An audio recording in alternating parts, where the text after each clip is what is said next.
जय हिंद दोस्तों।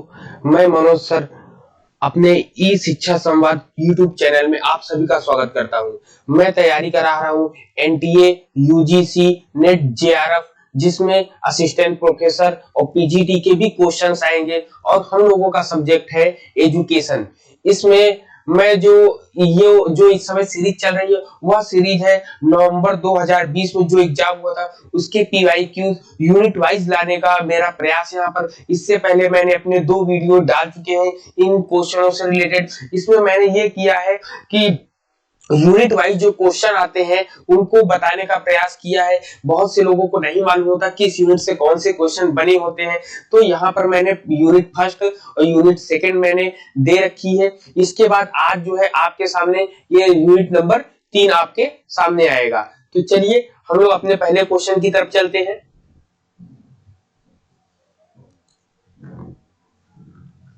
पहला क्वेश्चन हम लोगों से क्या कह रहा है देखते हैं हम लोग। पहला क्वेश्चन कह रहा है कि नीचे 2 कथन दिए गए हैं।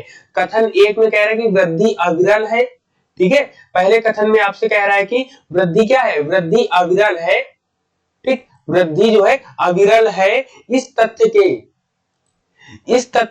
कह रहा है कि वृद्धि अविरल है। इस तथ्य के अलावा यह भी कहा जा सकता है कि विकास की कुछ अवस्थाओं में यह सापेक्षता क्षिप्र भी हो सकती है।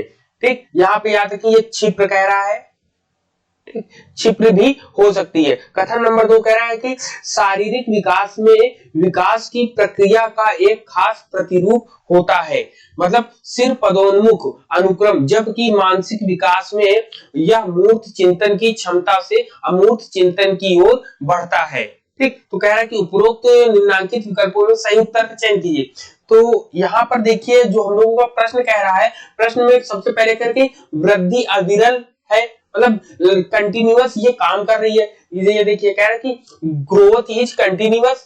ठीक, तो कंटिन्यूअस के लिए बोल रहा है कि वृद्धि जो है कंटिन्यू कर रही, लेकिन उसके बावजूद भी कह रहे हैं कि इस तथ्य के अलावा यह भी कहा जा सकता है कि विकास की कुछ मतलब वृद्धि जो है अविराम गति से चल रही है, लेकिन इसको कुछ अन्य तरीकों से या कुछ अन्य अवस्थाओं में ये कहा जा रहा है कि विकास की कुछ अवस्थाओं में यह क्षिप्र है। क्षिप्र का मतलब यहाँ पर होता है धीमा। क्षिप्र का मतलब होता है क्या होता है यहाँ पर, धीमा होता है। ठीक, धीमा, क्षिप्र का मतलब यहाँ पर धीमा होता है। फिर कह रहा है फिर जब कभी ऐसे कथन और कारण वाले सवाल आते हैं तो उसमें क्योंकि लगाकर बीच में, तब हम अपने सवालों को पढ़ते हैं। अब ये सापेक्षता क्षिप्र भी हो सकती है क्योंकि शारीरिक विकास में विकास की प्रक्रिया एक खास प्रतिरूप होता है। बिल्कुल ठीक है, एक खास प्रतिरूप होता है। अब कह रहा सिर पदोन्मुख अनुक्रम, जबकि मानसिक विकास में यह मूर्त चिंतन की क्षमता से अमूर्त चिंतन की ओर बढ़ता है। इसमें कह रहा है जिस प्रकार जब कभी बालक का शारीरिक विकास होता है तो बालक का शारीरिक विकास सिर से लेकर पैर की दिशा में चलता है, उसी प्रकार ये कह रहा है कि मानसिक विकास जब कभी होता है, जैसे शारीरिक विकास की तुलना मानसिक विकास से यहाँ पर करने के बाद बता रहा है कि यहाँ पर जो मूर्त चिंतन है, मूर्त चिंतन की क्षमता से अमूर्त चिंतन की ओर बढ़ती है। मतलब जो उसको निम्न ज्ञान देता है, निम्न ज्ञान से उच्च ज्ञान की ओर बढ़ती है। तो वही यहाँ बताना है, क्या प्रयास कर रहा है कि पहले उसको कोई चीज ज्ञान अनुभव हो जाता है, फिर उस अनुभव को जो प्रयोग में लाते हैं हम, वो अमूर्त चिंतन का कहलाता है। उसी प्रकार सर हमारा पहले विकास करता है, सर के बाद हमारे और शरीर विकास करते हैं, तो सर के द्वारा ही जो है हमारे और भी अंगों का कार्य चलना प्रारंभ होता है। इसीलिए इसकी ये तुलना कह रहा है। अब देखिए जब दोनों कथन सही है तो हम लोग का उत्तर नंबर 1 सही होगा। इसमें कह रहे कथन 1 और 2 दोनों सही है, बाकी और सब आपके गलत हो जाएंगे। तो पहला क्वेश्चन आपको समझ में आया। चलिए अब हम लोग दूसरे क्वेश्चन की तरफ चलते हैं। दूसरा क्वेश्चन हम लोग देख लेते क्या है। आप दूसरा क्वेश्चन कह रहा है हम लोगों से कि दूसरा क्वेश्चन हम लोग कह रहा है कि निम्नलिखित में से, ठीक, निम्नलिखित में से किन कथनों में मानसिक स्वास्थ्य विज्ञान का वर्णन किया जाता है। ठीक, मानसिक स्वास्थ्य विज्ञान का वर्णन किया जाता है। पहला कह रहा है कि मानसिक विकारों की रोकथाम, क्लियर। पहला कह रहा है मानसिक विकारों की रोकथाम, बी वाला कह रहा है व्यक्ति और समूह के मानसिक स्वास्थ्य का संरक्षण, तीसरा आपसे कह रहा है कि व्यक्ति की सुरक्षा और स्वाभिमान संबंधी आवश्यकताओं की संतुष्टि, चौथा डी आपसे कह रहा है कि मानसिक अस्वस्थता के उपचार के लिए चिकित्सीय उपायों का अन्वेषण और उपयोग, और आपका ई वाला कह रहा है समूह में अंतर वैयक्तिक संबंधों। ठीक, तो ये आपसे कह रहा है इतना। अब देखिए कह रहा है कि मानसिक स्वास्थ्य विज्ञान, ठीक, क्या कह रहा है आपसे, मानसिक स्वास्थ्य विज्ञान, मानसिक स्वास्थ्य विज्ञान के बारे में हम लोग जान लेते हैं। ठीक, मानसिक स्वास्थ्य विज्ञान होता क्या है, मानसिक स्वास्थ्य विज्ञान के अंतर्गत इसमें मुख्य रूप से मानसिक बीमारियों के बारे में ध्यान रखा जाता है जिसके कारण व्यक्ति अपना संतुलन या अपना संतुलित विकास नहीं कर पाता। कहने का मतलब यहाँ पर जो मानसिक स्वास्थ्य विज्ञान है इसके अंतर्गत ऐसी चीजें आती हैं जिसमें कोई भी व्यक्ति अपनी मानसिक विकास सही तरीके से नहीं कर लेता, तो इनकी उपायों के बारे में बताया गया है। सबसे पहला आपसे ऑप्शन कह रहा है कि मानसिक विकारों की रोकथाम, ठीक, प्रिवेंशन ऑफ मेंटल डिसऑर्डर, ठीक है, तो मानसिक विकारों की रोकथाम मानसिक स्वास्थ्य विज्ञान में ये किया जाता है, तो ये ऑप्शन आपका सही है पहला। चलिए फिर दूसरा क्या है कि व्यक्ति और समूह, ठीक, व्यक्ति और समूह के मानसिक स्वास्थ्य का संरक्षण। अब देखिए व्यक्ति और समूह के मानसिक स्वास्थ्य का संरक्षण, अब देखिए यहाँ पर ये भी कह रहा है दूसरा पॉइंट, तो दूसरा पॉइंट कह रहा है व्यक्ति भी होगा और उसका समूह, व्यक्ति और समूह के मानसिक विकास का स्वास्थ्य संरक्षण मतलब उसकी देखभाल के लिए भी बोल रहा है। चलिए ये भी ठीक है।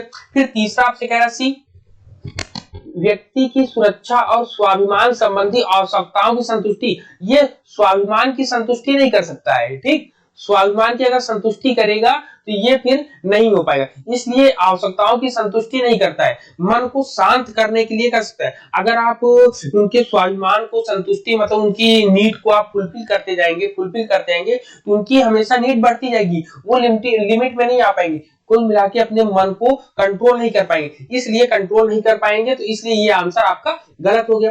फिर इसके बाद आता है आपका डी, डी में कहता है कि मानसिक अस्वस्थता के उपचार के लिए चिकित्सीय उपायों का अन्वेषण और उपयोग।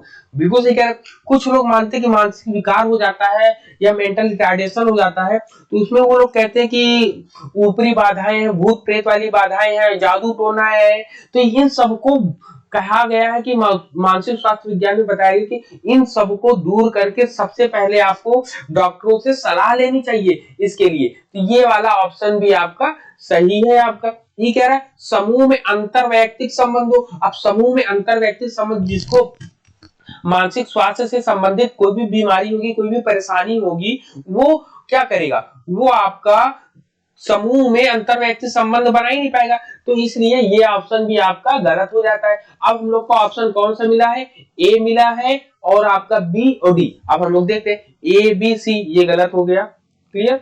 फिर कह रहा है ए बी डी, मतलब हम लोग का आंसर यही वाला सही है, बाकी और सब आपके गलत हो जाते हैं। तो आई होप क्लियर, ये भी क्लियर हो गया होगा आपको क्वेश्चन, ठीक। अब हम लोग चलते हैं क्वेश्चन नंबर 3 की तरफ। क्वेश्चन नंबर 3 हम लोगों से क्या कह रहा है, क्वेश्चन नंबर 3 में कह रहा है कि फ्रायड के, ये बहुत इंपॉर्टेंट क्वेश्चन है, सिगमंड फ्रायड से रिलेटेड है। कह रहा है कि फ्रायड के प्रतिपादन में इदम व्यक्ति की, ठीक, इसमें कह रहा है कि इदम व्यक्ति की एक प्रकृतिगत व्यवस्था है तथा यह मनो ऊर्जा, देखिए यहाँ पे याद रखिए, यह मनो ऊर्जा, ठीक, मनो ऊर्जा का भंडार है, यह सुख सिद्धांत की क्रियाविधि का अनुप्रयोग करता है तथा तनाव निर्मोचन की एक युक्ति है, क्योंकि सभी रक्षा युक्तियों में 2 गुण होते हैं, वे यथार्थ का निषेध करते हैं और नंबर उसमें और क्या कहता है, विकृतीकरण एवं मिथ्याकरण करती है तथा ये अचेतन रूप में कार्यशील होती है। इसके अनुसार फिर हम लोग देखते हैं कि इसमें हम लोग को कहा क्या जा रहा है, कह रहे कि उपर्युक्त कथन में मतलब इसमें कुल मिला के हम लोग को 2 चीजें दी गई, इन दोनों चीजों से हम लोग को यह निकालना है कि कौन सा कथन सही है, कौन सा कथन गलत है, यदि दोनों सही है तो कौन सा होगा। चलिए, तो सिगमंड फ्रायड के बारे में सबसे पहले, सिगमंड फ्रायड ने कौन सा सिद्धांत दिया था, तो सिगमंड फ्रायड ने मनोविश्लेषणात्मक सिद्धांत दिया था, मतलब साइको एनालिटिकल थ्योरी सिद्धांत दिया था। इन्होंने मनो ऊर्जा के अंतर्गत जो प्राकृतिक, देखिए मनो ऊर्जा की बात करें ना, मनो ऊर्जा के अंतर्गत प्राकृतिक मूल प्रवृत्तियों को बताया कि जो इदम में जो आपकी प्राकृतिक क्या कहते हैं प्राकृतिक व्यवस्था होती है, प्रकृतिगत व्यवस्था, मतलब जो भूख लगना, खाना खाना, रोना, ये सब जो है जन्मजात मिलती है। तो ये जन्मजात जो होती है, जो भी आपकी मूल प्रवृत्तियां होती है, इन मूल प्रवृत्तियों का भंडार कौन है? ये आपका मनो ऊर्जा है, जिसको साइकी एनर्जी कहा गया है। क्लियर? साइकी एनर्जी कहा गया है। इतनी चीज तो क्लियर होगी। फिर कहता है कि यह सुख सिद्धांत की क्रियाविधि का अनुप्रयोग करता है। बिल्कुल भाई, अगर हमारी प्राकृतिक मूल आवश्यकताएं फुलफिल हो जाएंगी तो हम लोग संतुष्ट हो जाएंगे, ठीक है, संतुष्ट होके और अपने तनाव से दूर हो जाएंगे। ये कह रहा है कि तनाव से भी दूर हो जाएंगे। तो यहाँ पर याद रखिएगा, ये मनो ऊर्जा को एक अन्य नाम से भी जाना जाता है, ऊर्जा बल। याद रखिएगा कि मनो ऊर्जा को ऊर्जा बल कहते हैं, मतलब एनर्जी फोर्स भी कहा जाता है, जिसको लिबिडो नाम फ्रायड ने दिया। याद रखिएगा, लिबिडो का भी यहाँ जिक्र किया गया है, LIBI लिबिडो, ठीक, लिबिडो का भी यहाँ पर प्रयोग किया। लिबिडो को जो है, अगर आपसे क्वेश्चन आ सकता है कि लिबिडो की बात सबसे पहले किसने करी, तो सिगमंड फ्रायड ने ही लिबिडो को बताया था। इन्होंने और बताया कि व्यक्ति अपनी मूल प्रवृत्तियों को पाकर खुश हो जाता है और सभी तनाव से मुक्त हो जाता है। क्लियर ये पॉइंट? फिर इसके बाद कहता है कि इड में, कह रहा है कि इड में, इड मतलब इदम में, इड में व्यक्ति की मूल व जन्मजात वासनाएं होती हैं तथा दमित इच्छाएं होती हैं।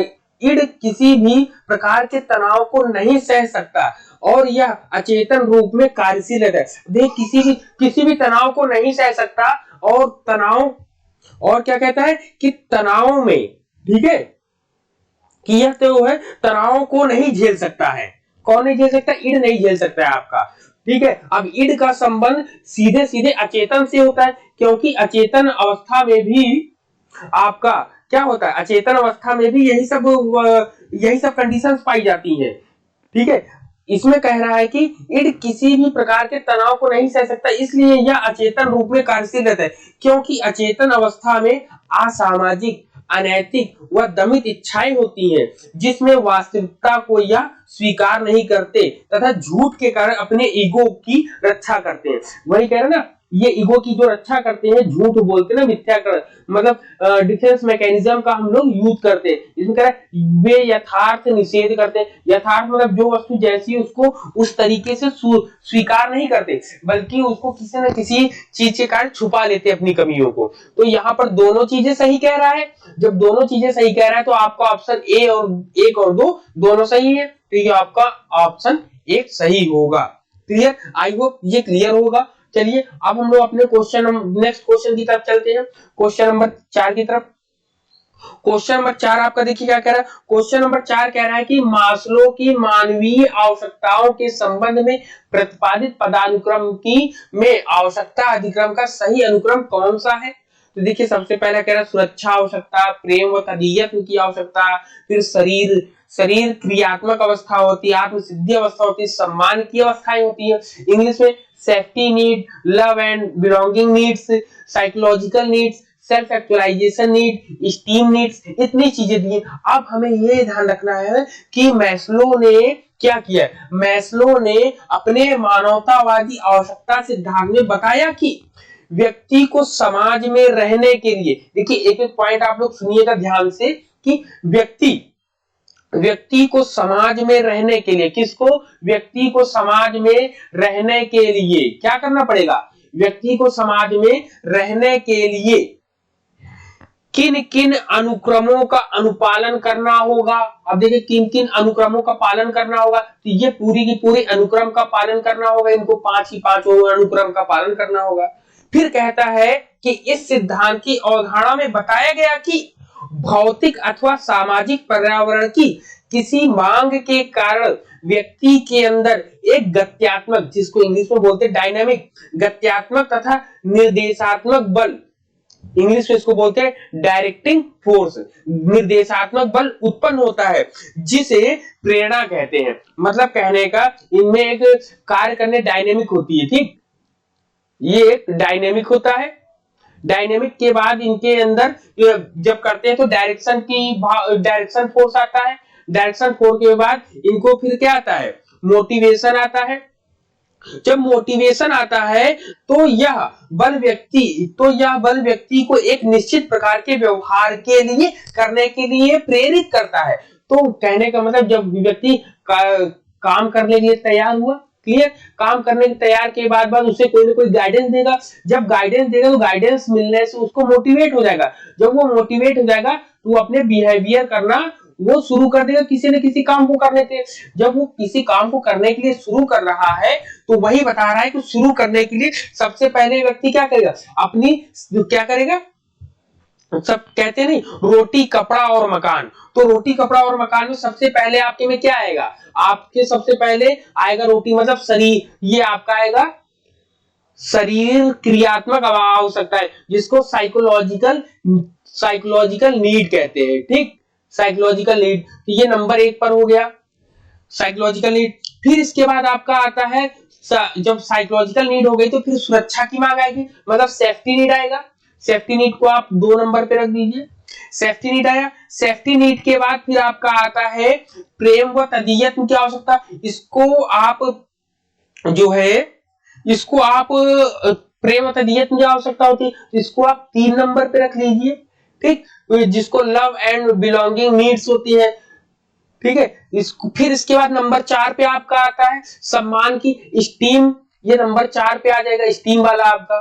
फिर अब जो आपका बचा सेल्फ एक्चुअलाइजेशन मतलब आत्म सिद्धि की आवश्यकता, ये नंबर 5 पे चलाएगा। तो देख लीजिए, एक सी पहले है, फिर नंबर 2 पे ए है, फिर नंबर 3 बी, नंबर 3 बी हो गया, नंबर 4 ई हो गया, नंबर 5, मतलब हम लोग का आंसर नंबर 1 सही है। कहने का मतलब सबसे पहले कोई भी व्यक्ति होगा तो वह अपनी शारीरिक आवश्यकताओं को पूरा करेगा। शारीरिक आवश्यकताओं को पूरा करने के बाद खाना वाना खाएगा, फिर सुरक्षा के लिए घर और बनाएगा। घर बनाने के बाद वो प्रेम व तदीयत दूसरों के साथ मेल मिलाप करेगा। फिर सम्मान की बात अपनी करेगा, सम्मान और आत्मसिद्धि करेगा। आत्मसिद्धि बहुत ही कम लोगों में पाई जाती है। आत्मसिद्धि का मतलब होता है जो अपने आप को समाज में सिद्ध कर चुका हो। जैसे आप इसका एग्जाम्पल उदाहरण दे सकते हैं, सचिन तेंदुलकर है, लता मंगेशकर है, अमिताभ बच्चन है। इन लोगों ने आत्मसिद्धि की जो आवश्यकता है उसको कंप्लीट कर लिया है। क्लियर,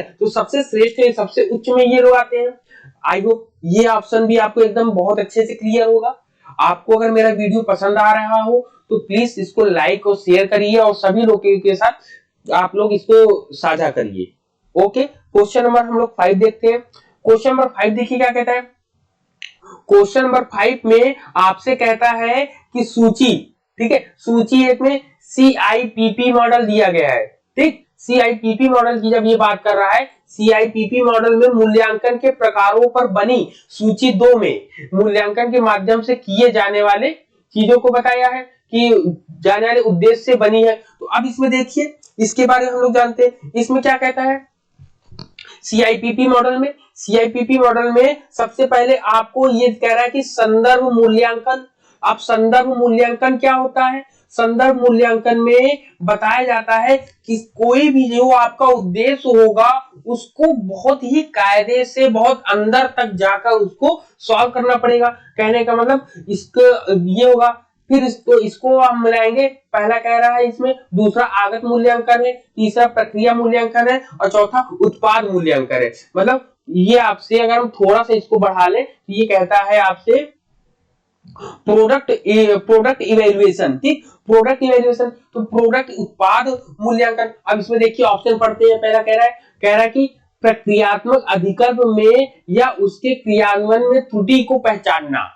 ठीक, जब कोई प्रोडक्ट बनेगा तो उस प्रोडक्ट में अच्छा है या बुरा है या कमी है या ज्यादा, इन सब चीज को जानने के लिए करेंगे। तो सबसे पहले हम लोग का डी से हम लोग क्या मिला लेंगे, डी का ए मिला लेंगे। चलो ठीक है। फिर इसके बाद क्या कहता है, फिर आपसे कहता है ये, और फिर आपसे कहता है प्राप्त किए गए उद्देश्यों व समावेशित अंतर वस्तुओं से संबंधित सूचनाओं को संप्रेषित करना। तो ये आपका कंटेक्स्ट इवैल्यूएशन होगा। कंटेक्स्ट इवैल्यूएशन में ही सूचनाओं के बारे में बताई गई है, तो ये कंटेक्स्ट इवैल्यूएशन हो जाएगा। चलो ठीक है। फिर इसके बाद क्या कह रहा है आपसे, कि विद्यमान अवसर व आवश्यकताओं का निर्धारण व समस्याओं का निदान करना। अब देखिए निदान करना, इनपुट में क्या होता है, इनपुट में आपकी प्रॉब्लम को सॉल्व किया जाता है चीजों को, तो ये आपका बी का आपका 3 हो जाएगा, क्लियर, बी का 3 हो जाएगा। फिर कहता है प्रक्रिया, प्रक्रिया मींस प्रोसेस इवैल्यूएशन क्या होता है कि स्कूल प्रणाली क्षमताओं की पहचान करना व आकलन करना। मतलब यहाँ पर प्रोसेस में किसी के क्या करते हैं, उनकी क्षमताओं को, उनकी एबिलिटी को हम लोग जानते हैं, क्लियर। तो इनकी एबिलिटी को जान के हम सिस्टम में आइडेंटिफाई करते हैं, ठीक। तो ये आपका सी का ऑप्शन नंबर 4 हो गया। अब देखिए पहला डी का पहला कौन सा, ये तो हम लोग का पहला ही ऑप्शन हम लोग को एक ही ऑप्शन से मिल जाएगा, क्लियर। हम लोग को एक ही ऑप्शन से इसका आंसर मिल गया, तो इसका आंसर आपका क्या हो गया, ऑप्शन नंबर 1 सही हो गया। अब चलिए क्वेश्चन नंबर, नेक्स्ट क्वेश्चन चलते हैं क्वेश्चन नंबर 6 की तरफ। क्वेश्चन नंबर 6 में क्या कह रहा है, ये बहुत इंपॉर्टेंट है, इसको आप समझ लीजिए, क्योंकि ये हर बार एग्जाम में किसी न किसी रूप में जरूर पूछा जाता है, क्लियर। तो इसको सबसे पहले हम लोग जानेंगे। कह रहा है कि व्यवहार आशोधन हेतु, ठीक, व्यवहार मतलब बिहेवियर मॉडिफिकेशन के लिए बोल रहा है। बिहेवियर मॉडिफिकेशन में ये आपका बिहेवियर मॉडिफिकेशन, ठीक। तो बिहेवियर मॉडिफिकेशन आपके एक क्वेश्चन भी आ सकता है, व्यवहार आशोधन की बात किसने करी, तो स्किनर महोदय ने करी है। तो कह रहे हैं कि व्यवहार आशोधन हेतु प्रशिक्षण में स्किनर ने क्रिया प्रसूत अनुबंधन की पद्धति का अनुप्रयोग निम्नलिखित में से कौन से प्रणालीगत प्रकारों के उदाहरण है जिनमें, अब ये देखिए, जिनमें नकारात्मक प्रबलन का, क्लियर, जिनमें निगेटिव एनफोर्समेंट का दिया जाना प्रबलन संकेत की उपस्थिति या अनुपस्थिति में अनुक्रिया उत्पन्न या अवरुद्ध करने पर निर्भर करता है। तो कुल मिला के निगेटिव रेनफोर्समेंट की बात कर रहा है। अब इसमें पुरस्कार, अकर्म, दंड, परिहार, विभेदी क्रिया प्रसूत, इन सब चीज दे रहा है। अब इन सब चीजों में पूछ रहा है निगेटिव रेनफोर्समेंट किसमें है मुख्य रूप से। तो इसको जानने के लिए एक चित्र के माध्यम से हम लोग जान सकते हैं। चलिए हम लोग एक चित्र के माध्यम से हम लोग जानते हैं क्या होगा। चलिए ये है, इस चित्र के माध्यम से आपको सभी डाउट्स क्लियर होंगे। हम लोगों को क्वेश्चन में पूछ रहा है कि निगेटिव रेनफोर्समेंट किसमें किसमें है। अब देखिए नंबर 1 में जहां लिखा होगा वहां संकेत होगा, क्यू होगा। नंबर 2 रेनफोर्समेंट होगा, नंबर 2 जहां पर लिखा होगा। और नंबर 3 में अनुक्रिया होगी जिसको बोलते हैं रिस्पांस, क्लियर। ये जब मैं पढ़ता था अपने एग्जाम की तैयारी के लिए तो मैंने इसको शॉर्ट की में बनाया था। अब इससे बहुत अच्छे से हम लोग को समझ में आएगा। अब देखिए सेकंड में देखिए, सेकंड में कहां पर निगेटिव है, निगेटिव है का आपका एक यहां पर है, क्लियर, मतलब स्केप हो गया और एक्टिव अवॉइडेंस हो गया, परिहार प्रशिक्षण हो गया, क्लियर। और ये आपका किसमें हो गया, और ये आपका विभेदित डिस्क्रिमिनेशन पनिशमेंट में हो गया ये आपका, और ये पनिशमेंट में होगा। मतलब इन 4 में आपको निगेटिव पॉइंट मिल रहे हैं, क्लियर। हम लोग को कौन सा, स्केप में मिल रहा है, एक्टिव मिल रहा है, डिस्क्रिमिनेशन में मिल रहा है, पनिशमेंट में मिल रहा है। अब हम लोग अपने क्वेश्चन की तरफ चलते हैं, क्वेश्चन में देख लेते हैं क्वेश्चन क्या कह रहा है। अब देखिए क्वेश्चन में रिवार्ड में है, अब आप देख सकते हैं रिवार्ड में है क्या, रिवार्ड में तो नहीं है। स्केप में है, हाँ हम लोगों ने स्केप में पढ़ा है, तो स्केप में आप लिख दीजिए यस, एक स्केप हो गया। फिर इसके बाद पनिशमेंट में, हाँ पनिशमेंट में भी पढ़ा है हम लोगों ने। फिर एक्टिव अवॉइडेंस में, हाँ एक्टिव अवॉइडेंस में भी पढ़ा है। तो मतलब इन तीनों में है, बाकी और किसी में नहीं है। तो अब आप देख लीजिए आपका आंसर नंबर 4 सही होगा।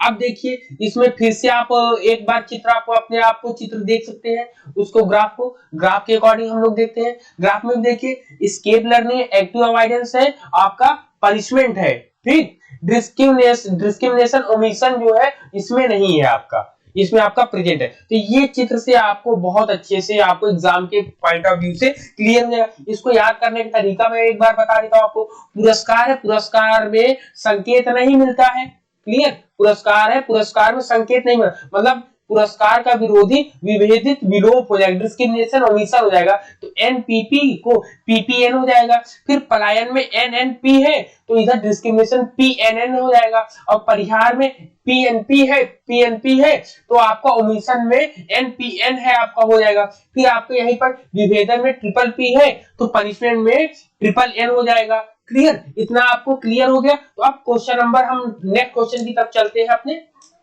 नेक्स्ट क्वेश्चन में आपका देखिए क्या कहता है कि आपसे, चलिए हम लोग नेक्स्ट क्वेश्चन की तरफ चलते हैं। क्वेश्चन नंबर 7 बहुत इंपॉर्टेंट है, इसमें समझ लीजिए ये एकदम बहुत महीन चीज पूछा गया है आपसे। अब चलिए हम लोग इस क्वेश्चन के बारे में पढ़ते हैं कि इस क्वेश्चन में कह क्या रहा है। क्लियर, इस क्वेश्चन में कह रहा है आपसे कि अधिगम के व्यवहारवादी सिद्धांत के प्रतिपादकों में से किसने संज्ञानात्मक और सार्वंगिक अवधारणाओं का समर्थन किया है। ठीक, पहला कह रहा है सी एल हल, दूसरा कह रहा है ई एल थॉर्नडाइक, और तीसरा कह रहा है ई सी टॉलमैन, और चौथा कह रहा है जे बी वाटसन। क्लियर, अब इसके बारे में थोड़ा सा हम लोग जान लेते हैं। तो इसका उत्तर पहले से मैं आपको बता देता हूं, टॉलमैन है। टॉलमैन ने ही जो है ये आपका मोलर की बात करी है। क्लियर, इन्होंने मोलर की बात करी है। ये आपका मोलर कॉन्सेप्ट जो है, मोलर कॉन्सेप्ट की जो बात करी है, कभी भी आपका एग्जाम में अगर मोलर कॉन्सेप्ट अगर पूछ ले तो आप टॉलमैन ही लगाएंगे। अब इसके बारे में थोड़ा जान लेते हैं कि टॉलमैन ने जो सिद्धांत दिया, इनका सिद्धांत जो था वह व्यवहारवादी और संज्ञानवादी सिद्धांतों को मिलाकर एक मिले जुले रूप में था। इन्होंने सीखने की प्रक्रिया को स्पष्ट किया। इनका पूरा नाम क्या था, जैसे आपसे कह रहे हैं ई सी टॉलमैन, मतलब इनका पूरा नाम था एडवर्ड चेस टॉलमैन। ठीक, इन्होंने 1932 में एक सिद्धांत दिया जिसका नाम था साइन थ्योरी। ठीक, क्या नाम था, साइन थ्योरी। साइन थ्योरी की ये जन्मदाता है। इन्होंने साइन थ्योरी दिया। साइन थ्योरी में इन्होंने एक कंसेप्ट दिया। उस कंसेप्ट में इन्होंने बताया कि व्यवहार का अध्ययन करने के लिए आणविक अभिगमन, जिसको इंग्लिश से बोलते हैं मॉलिक्यूलर अप्रोच। ठीक, मॉलिक्यूलर अप्रोच की बात करी इन्होंने, मॉलिक्यूलर अप्रोच की। उसी में इन्होंने कहा कि इसके स्थान पर एकीकृत अभिगमन, जिसको अंग्रेजी में बोलते हैं मोलर अप्रोच का अनुसरण किया इन्होंने यहाँ पर बताया कि यहाँ पर हम सभी को यहाँ पर जो मोलर है, मोलर शब्द के बारे में भी जान लेना चाहिए कि मोलर शब्द का अर्थ होता क्या है। तो यहाँ पर मोलर शब्द का अर्थ इन्होंने बताया कि बड़े इकाई की सहायता से, मतलब किसी बड़े इकाई की सहायता से किसी भी व्यवहार को सीखना। ठीक, जिन्होंने अगर इंग्लिश में बोलेंगे by mean of large units. ठीक, इसका अर्थ यह है, मतलब मोलर का अर्थ हो गया by mean of large unit. इसमें इन्होंने बताया कि मोलर बिहेवियर जो होता है यह सदैव उद्देश्यपूर्ण होता है, मतलब पर्पजिव बिहेवियर इनका होता है। टॉलमैन ने अपने व्यवहार को उद्देश्य पूरा करने वाली संज्ञानात्मक प्रक्रिया के रूप में अध्ययन करने पर बल दिया। क्लियर, इसके बाद इन्होंने बोला कि अब इसका एग्जाम्पल की बात कर लेते हैं। तो इसके एग्जाम्पल में इन्होंने बताया कि सबसे पहले कि जैसे भूल भुलैया में जैसे चूहा दौड़ता है, स्कूल जाता हुआ छात्र है, खाना बनाती हुई स्त्री है और काम करता हुआ मजदूर है, ये सभी इसके अंतर्गत इसके एग्जाम्पल में आएंगे। आई होप ये क्वेश्चन भी आपको बहुत अच्छे से क्लियर हुआ होगा। चलिए क्वेश्चन नंबर 8 की तरफ चलते हैं। क्वेश्चन नंबर 8 में देखिए आपसे क्या कह रहा है। क्वेश्चन नंबर 8 में कह रहा है उपबोधन के किस प्रकार में सेवार्थी की समस्या तदनुभूत अवबोध पर बल देती है। तदनुभूत अवबोध को हम बोलते हैं एम्पैथेटिक अंडरस्टैंडिंग। ठीक, एम्पैथेटिक अंडरस्टैंडिंग। तो ये मुख्य रूप से जो काउंसलिंग का जो ये दिया है, ये आपका कार्ल रोजर्स ने दिया है। क्लियर, ये कार्ल रोजर्स ने दिया है। कार्ल रोजर्स ने जब ये सिद्धांत दिया तो इसमें बताया कि जब कभी हम काउंसलिंग करेंगे तो काउंसलिंग करते समय हमें जो काउंसलर है, जो काउंसलिंग लेने आया, जो परामर्श लेने आया है, वह जो है उसको व्यक्ति केंद्रित मानवीय दृष्टिकोण अभिभावी परामर्श के रूप में देना चाहिए। मतलब person centred humanistic approach dominate counselling. के अंतर्गत इसको देना चाहिए। इसमें तदनुभूत अवबोध का मतलब क्या होगी, उसके विशेष रूप से उस बच्चे की या उस जो काउंसलिंग लेने आया है, परामर्श लेने, उसको विशेष ध्यान में रखते हुए उसकी समस्याओं को समाधान करना है, ना कि और चीजों को ध्यान देना है। इसलिए इसका आंसर ये आपका पर्सन सेंटर्ड हो जाएगा।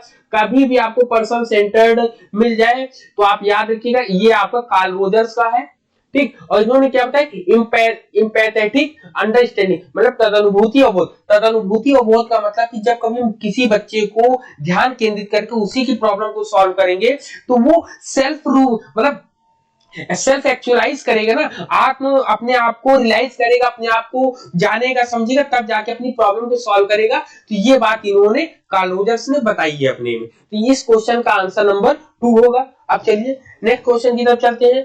Question number 9। क्वेश्चन नंबर 9 में कह रहा है कि एक विद्यार्थी किसी विश्वविद्यालय से स्नातकोत्तर उत्तीर्ण है, स्नातकोत्तर उत्तीर्ण है, वह शिक्षण की किस धारा के विकल्प को चुने, वह शिक्षण की किस विकल्प धारा को चुने इस बारे में सहायता पाना चाहता है। इस प्रकार के मामले में दिया जाने वाला निर्देश क्या कहलाता है।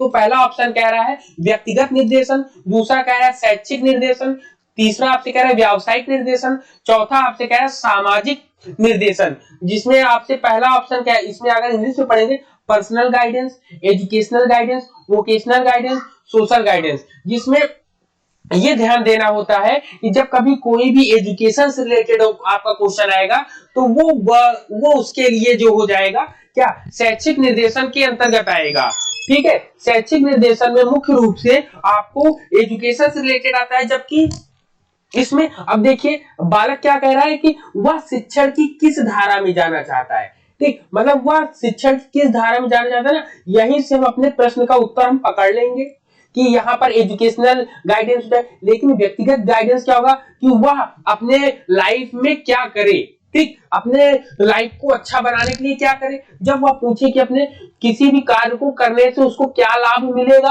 आगे जीवन में, व्यावसायिक रूप से, और सामाजिक में वो समाज में किस तरीके से अपने आप को प्रतिस्थापित करे, तो ये चीजें हो जाएंगी क्लियर। आई होप ये भी आपको आंसर बहुत अच्छे से क्लियर होगा। चलिए क्वेश्चन नंबर 10 की तरफ चलते हैं। क्वेश्चन नंबर 10 कहता है कि मानव अधिगम संदर्भ के बारे में कार्ल रोजर्स द्वारा प्रतिपादित प्रविधियों को क्या शीर्षक दिया गया। अब यहाँ पे याद रखना है क्या शीर्षक दिया गया, ठीक, कार्ल रोजर्स को, ठीक। तो अभी मैंने बताया था ना कि मानव संदर्भित वाला, इससे पहले मैंने बताया था कि पर्सन सेंटर्ड बताया था ना कार्ल रोजर्स का। तो पर्सन सेंटर्ड में क्या होता है कि बच्चा अपने आप को मतलब उसको इतना मोटिवेट हम लोग करते हैं कार्ल रोजर्स के अकॉर्डिंग कि वो व्यक्ति केंद्रित, उन्होंने बताया कि व्यक्ति को इतना मोटिवेट कर दिया जाए, इतना मोटिवेट कर दिया जाए कि वो किसी और चीज की उसको आवश्यकता ना पड़े। मान लो कभी वो कोई भी प्रॉब्लम में फंसा हो और कोई इसको मोटिवेट करे तो तब वो मोटिवेट हो। उन्होंने कहा ऐसा नहीं, बल्कि वह सेल्फ से ही अपने आप को मोटिवेट कर ले, मतलब अपने आप को ही आत्म प्रेरित कर ले। तो यहाँ पर कार्ल रोजर्स ने मानव अधिगम संदर्भ जो बताया ना, ह्यूमन लर्निंग कंटेक्स्ट, तो ये आपका इसमें आएगा, इसमें आएगा क्लियर। बाकी और सब में नहीं आएगा। आग्राही अधिगम, आग्राही ये रिसेप्शन लर्निंग, तो इसके अंतर्गत कोई बात ही नहीं। डाइवर्स ये डिस्कवरी की कोई बात ही नहीं करता है। डिस्कवरी में तो ये होता है कि बालक को खोजी के रूप में बनाया जाए, वो अपनी समस्याओं को खुद में खुद खोजे। तो जब खुद खोजेगा, खोजने के लिए भी तो उसको अपने आप को मोटिवेट करना पड़ेगा ना, अपने आप को प्रेरित करना पड़ेगा। तो ये भी नहीं हुआ। फिर कह रहे कि स्व संयमन अधिगम, अगर स्व संयमन अधिगम अपने आप में वो करना सीख लेगा तो उसको गाइडेंस की जरूरत ही नहीं पड़ेगी। तो यहाँ पर ये भी आपका आंसर गलत होता है, इसलिए आपका आंसर नंबर 3 यहाँ पर सही होगा। आई होप मेरे द्वारा बताए गए ये जितने भी क्वेश्चंस के आंसर है आप लोग जाहिर सी बात है इसको बहुत एंजॉय कर रहे होंगे, मेरे द्वारा बताए हुए क्वेश्चंस के डिस्क्रिप्शन को। इसी तरीके में लगातार चौथी यूनिट, पांचवी, ऐसे ही क्रम में पूरी 10 यूनिट लेकर आऊंगा। और जिस समय आपका एग्जाम होने वाला होगा उस समय मैं आपके लिए बहुत ही अच्छे क्रैश कोर्स के रूप में कुछ ना कुछ लेकर जरूर आऊंगा। तो आपको यह वीडियो कैसा लगा जरूर कमेंट करें। लाइक करें और शेयर करें। यदि आपको पसंद आता है तो लाइक करिएगा, अगर पसंद नहीं आता है तो उसको आप डिसलाइक भी करिएगा और कमेंट भी करिएगा कि आपके वीडियो में या आपके कंटेंट में ये प्रॉब्लम है। ठीक है, तो मैं आपकी सलाह को बहुत अच्छे तरीके से मानूंगा और उसको आगे फॉलो करने का प्रयास करूंगा। इसी के साथ जय हिंद, जय भारत।